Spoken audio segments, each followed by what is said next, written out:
Hello, this is just a little bit of information I want us to add to the Unit 5 notes. Okay, so there's really just two things here. Okay, so the first one comes from Section 1 when we talked about factors that affect reaction rates.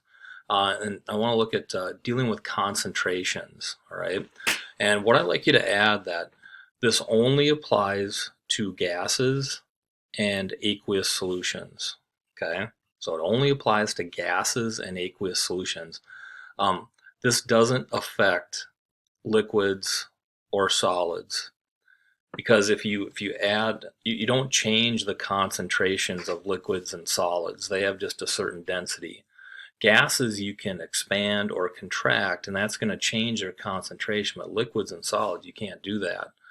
Um, so the way that you can change the concentration of a gas, if you increase the pressure of a gas, it's going to increase the concentration because it's going to squeeze those particles closer together. Another thing you can do is if you decrease the volume, that's the same result. If you decrease the volume of a gas, you're going to increase that concentration. So you can change the concentration of a gas by increasing the pressure or decreasing the volume. And with a aqueous solution, if you just have more dissolved particles, you can increase the concentration. Okay. All right, so I want you to just add that to that concept right there. All right. The other thing I want to look at is multi-step mechanisms. And this goes with the section 5.7 to 5.10 notes. So with the reaction profile, like the potential energy profile, you can show that in steps too. So the energy profile, like what I'm referring to is, I'll show you here. This is the energy profile. This is what it looks like for a single step reaction where you just have that one activation energy. Okay.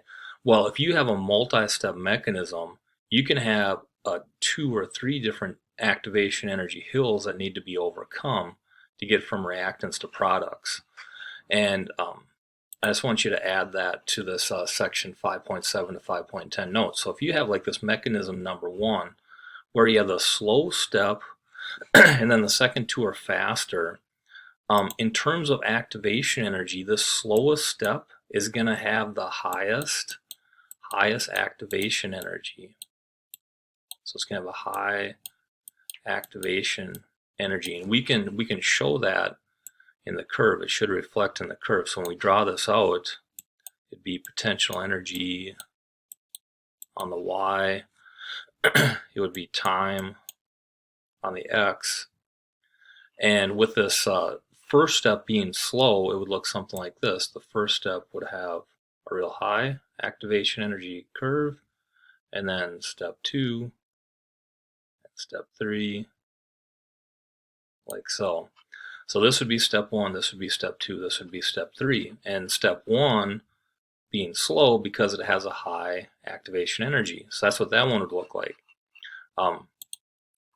If we draw out this one where we have the second step as a slow, we want to reflect that in our potential energy diagram by showing that that second step has the highest activation energy. So that one would look like this. Same deal. You have potential energy on the y, you have time on x, and this one would look like this. You'd have a little small hill for that first step, much larger hill for the second step, and a little hill for the third step, and it finishes off with your products. Okay, so fast step, slow step, fast step. That's what that profile looks like for a multi-step mechanism. Okay, and again, you just want the slow step to be reflected with the highest potential energy. Okay, and then that's all I wanted you to add for the notes. Have a great day. Bye.